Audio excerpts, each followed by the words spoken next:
Welcome to Austin on the Air, candid conversations about air filtration and air quality and the impact it has on children and adults at school, work, and home.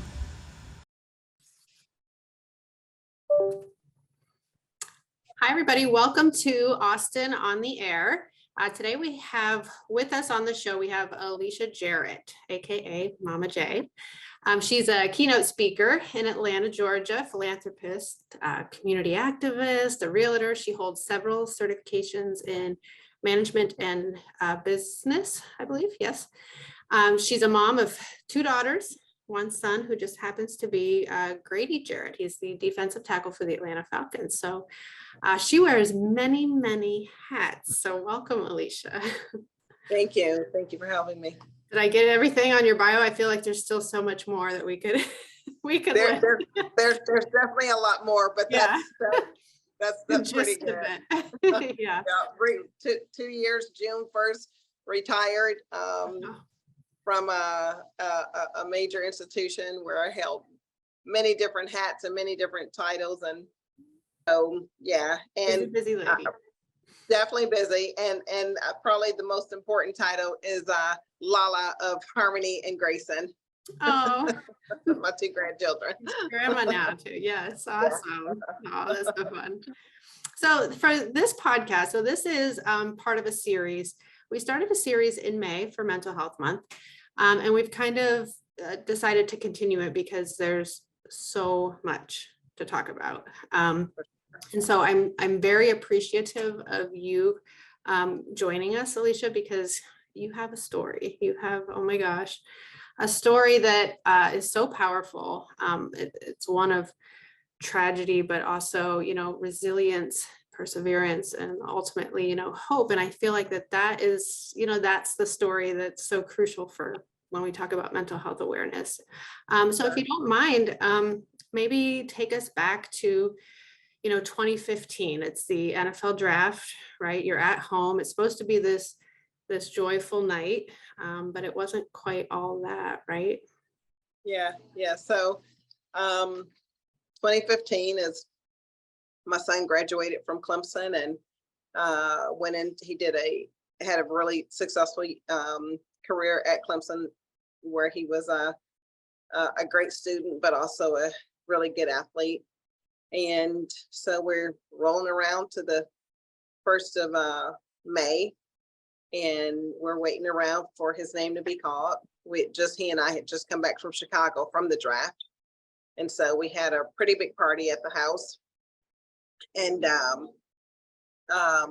we're waiting for his name to be called. And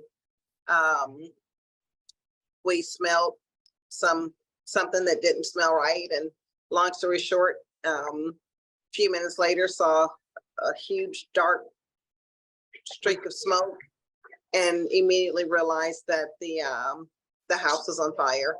And so we went into survival mode, got everybody out of the house, and literally watched parts of the house that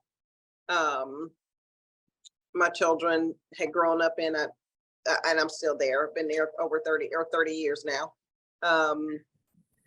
Just watch it kind of burn down. And it seemed like it took forever for the fire trucks to get there, but it really only took about 5 or 6 minutes. Yeah, but in that feels like eternity. Yeah. Feels like eternity for sure. Yeah. Yep. So did that, and then we had to end up watching the rest of the draft that night. After the police chief cleared the house, they told us, of course, that we couldn't go back in. And so we sat in lawn chairs on our yard and finished trying to watch the draft that evening. Oh my God. And then that went into the next day, and when Grady was called. So yeah. Oh my gosh. So how did you, that night, I mean, it was enough that you couldn't get back in the house. Oh yeah. It was tragic. All of my children, all of our memorabilia, every trophy that they had from Pee Wee to college was destroyed. My son's room was destroyed.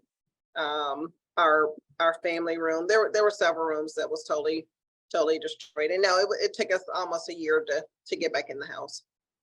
Wow. So the Yeah. next day that's the day that he was actually drafted, correct?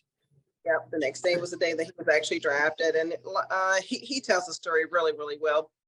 It was bittersweet. Of course, we were expecting him to go in the first or second round, and he was the first pick in the 5th round, which was surprising to all of us. But we say God does things for reasons, because here we are now going into his 9th year. So it's been amazing. Yeah. Oh, that's Yeah. really something. So where did you watch day 2? Day 2, we went over to my niece's house, Okay. my twin sister's daughter house, Brianna's house. And that's where we watched the rest of the draft. And how did you even yeah. get your head right to like watch? I mean, my gosh, like you just went through this.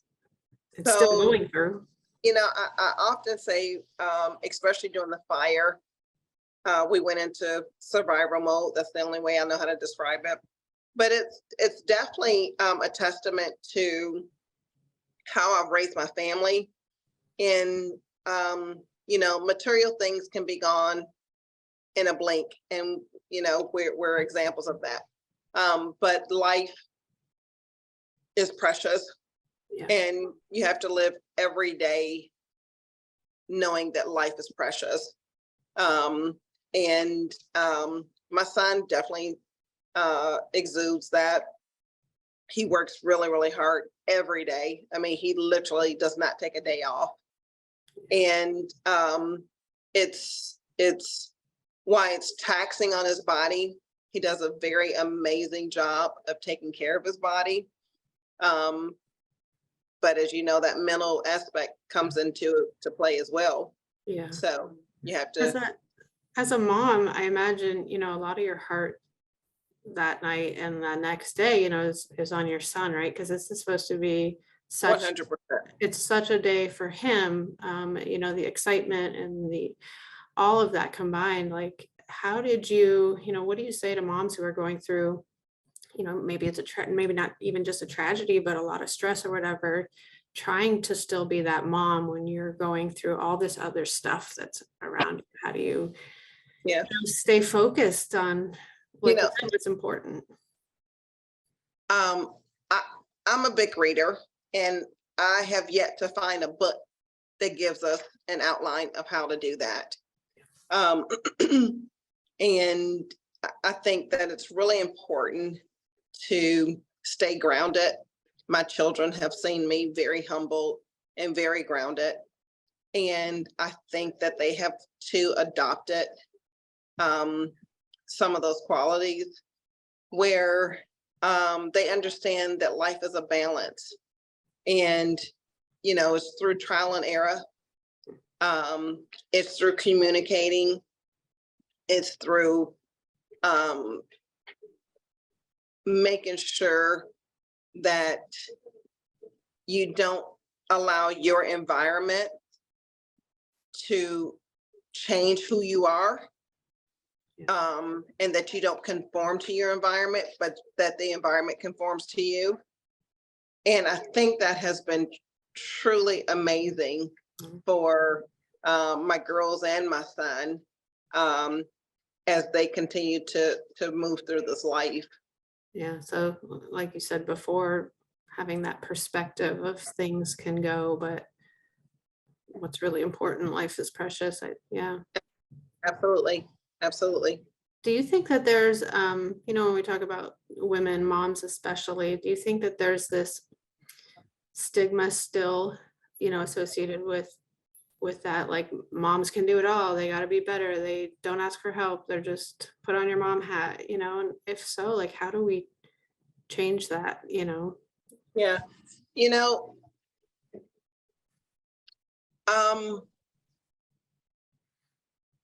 Not all moms are the same, not all dads are the same. Mhm. I think that it's a very personal and innate feeling that I have, And I can't say that's how my upbringing was. And I think that that's why I especially hover my children. My children at this point are 34 years old, 30 years old, and 24 years old. And I'm still Mama Bear. You know, Yeah. I respect, that they have their own lives. They have the ability to make their own decisions. And what I have faith in is that the many years that they spent with me, that I, helped them develop morals and values and good decision making. And my prayers that stays with them. And so far, you never know, what's in store, but so far, it's been okay. And it's a struggle. It's a struggle because, moms, for me anyway, I was definitely the disciplinarian in our family. And I chose to be a mother first and not necessarily my children's friend. They can talk to me the same way that they talk to their friends. And it was important. It's so cliche, but to treat people the way that you want to be treated. And my children came up like that. Yeah. I think you bring up a good point too.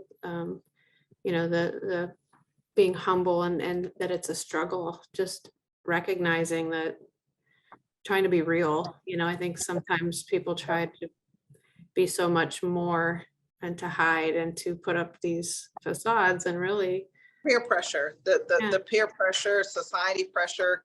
Our kids right now are growing up in the day of social media where, they're looking and they're listening to somebody else telling them how they should be or what looks good and what don't look good.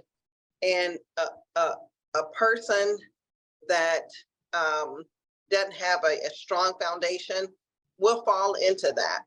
They will fall into that, and it's very disheartening to me when I see that. Yeah. In the aftermath of the fire, that was a lot of loss. A lot of stress, a lot of tragedy. What was the first thing, that you did to kind of stay together, keep it together? The number one thing that you needed to do for you to make sure that you're able to move forward. Was there something or someone or that kind of helped you do that? So the number one thing that I did, the very first thing that I did, was looked around and saw that I had all of my children and my grandbaby, at the time just had one, and that our friends and family, everybody was fine. I did not have time to cry. I didn't have time to do any of that until I realized that everybody was okay. And that's when I kind of lost it for a minute. And it was it was a minute. I kind of screamed out and said, "The house is burning down." Yeah. But at the end of the day, you said the word perspective. And the house can burn down, you can lose everything, but I still had my babies, I still had my friends and family, and that meant everything. And guess what? We picked up and we kept it going. We kept it going. It wasn't how we dreamed it to be, and it wasn't the flash and glory, but we were so relieved and so happy when we got the call, and my son, again, like I said, he says it best. Anytime you think that you are remiss from any tragedies or any things like that, God has a way of snatching you back down and keeping you very humble. And that was another reminder for us, and I thank God for that. Yeah. After, so the draft, he got drafted round 5, you said. Yeah, the first pick in round 5. Yep. So 137.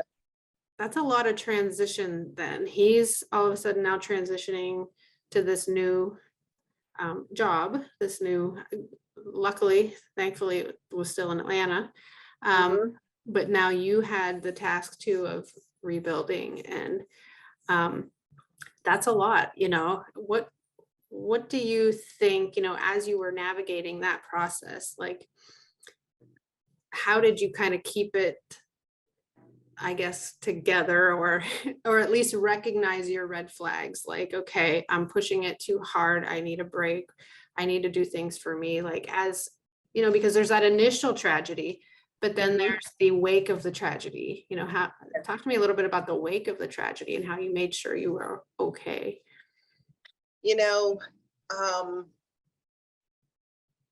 My support group is huge. They're phenomenal. I call it my village. It's the exact same 4 or 5 women that I've had in my life for 30 or more years.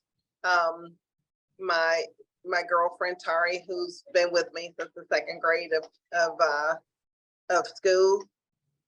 She's been with me for every birth of my kid, every tragedy, every happy move, everything in my life. And then my college girlfriend, Glissetta. And then I have Lynn and Kelly. There's a village. And that village, Crystal, that village is what continues to, we push each other. We push each other. But while I have my village, again, I think the way that I was raised has a lot to do with, I'm very intentional on how I raised my children. I was very intentional on the expectations that I have for them. And sometimes that meant me working 3 jobs, still getting them to school, still getting them to practice, not missing. My kids had, perfect honor roll and was always active. And so, there were sacrifices that I knew that I had to make, but sacrifices that I was willing to make to ensure that my children had the foundation. And so, again, there's not a magic wand that you raise. Consistency is huge. And again, communication is huge. Loving them. There's my oldest daughter's 34. I just told you this. My daughter's 34, Grady's 30 and just turned 30. And my daughter, my baby girl, is 24. There's not a day of their life that they've not heard me tell them, I love you. And they always reciprocate. And sometimes they tell me first, Mom, I love you. And I love it. There's not a day of our lives that we've not said those words. And it's just a part of who we are. And there's strength in that. There's strength in that. There's absolute strength in that. For sure. And then that being, if that's how you were raised, that's something that emanates from you just naturally that they will pass on. Yep. And it's not how I was raised. It's the life, the childhood that my children had was totally different from the childhood that I had. And again, it goes back to being intentional then. Absolutely. Right, wrong, or indifferent. I don't pass judgment because my childhood made me the person that I am today. But again, I was very intentional on how I raised my children. I was very intentional on what I wanted them to experience and what I prayed that they didn't experience. Awesome. As I said it earlier, you wear many, many, many hats. Are there things that, not just like the tragedy parts or the severe stresses, but just the day-to-day juggling of it all? Are there some things that are, part of your routine, your self-care that really help you wear all these hats?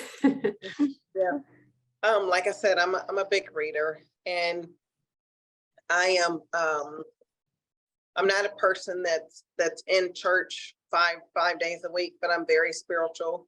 I believe that there's a higher power and a higher being, and that spirit listens and helps guides our path. And I'm a big believer of, you know, do in the dark what you would do in the light, so that there's not skeletons, there's not things that haunt you, there's not things that, you know, you're looking over your shoulder for. I look straight. I am very, very proud of my life. And, you know, I mean, are there some things that I would have loved to do, have a redo on? Absolutely. Yeah. Right. But it's so cliche, you know, support, provide support, and then you get support. Mm-hmm. You know, communicate, and then you're communicated with. Believe in love and hope, and instead of always having a hand out, reach a hand down and pick up someone. Those things, those philosophies are very, very true for me. Yeah. And that's how I live my life. That's how I live my life. I think my youngest daughter, all of these children, though, especially with the social media, have a lot of stresses that I, you know, I'm like, gosh, you know, why are these young adults, not only young adults, it's people my age, mm-hmm. you know, that, you know, putting unforeseen pressure on, you know, pressure on themselves to do things.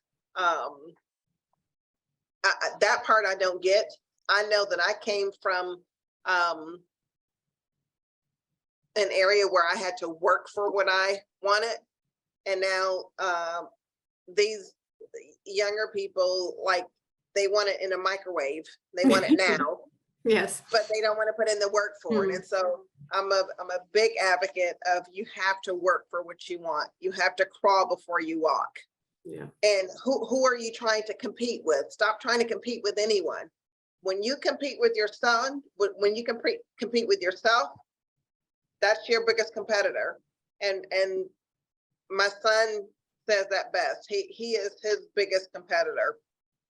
You know, he sees what other people are doing in the league, but that's not his driving force.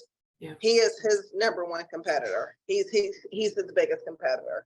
And I think whether you're in a sport or just life, that's kind of, yeah, you know, a good philosophy to have. I mean, the social media aspect, it's true, because you get on, and I mean, when you're a young person and you're getting on and you have all these uncertainties and things that you want to do, and then you see supposedly all these other people doing them, it's that automatic comparison, you know. What's wrong with me? How come I'm at there? Yeah. Right. And it's not real a lot of times, you know what I mean? It's filtered or elaborated or whatever. And putting things into perspective and staying, like Grady says, you know, looking at you and what you can do. And yes. Yeah. Is there anything else that I didn't touch on that you think is important for people to understand, you know, that, you know, maybe are going through a tragedy or have just gone through one and they're just struggling, you know? You know, tragedy, any adversity is part of an ingredient to success. It's what you do with that tragedy. Now you can sop in it and find somebody to blame. It was easy for me to find somebody to blame for our tragedy. You know what I'm saying? Yeah. But what was that going to do? That was going to do absolutely nothing. Right? Right. And so any adversity, there's a lesson in that adversity. It's what we choose to do with that adversity, we choose to and chose to build upon it, learn from it, grow from it. We didn't shy away from talking about it, which helped us heal. Okay. And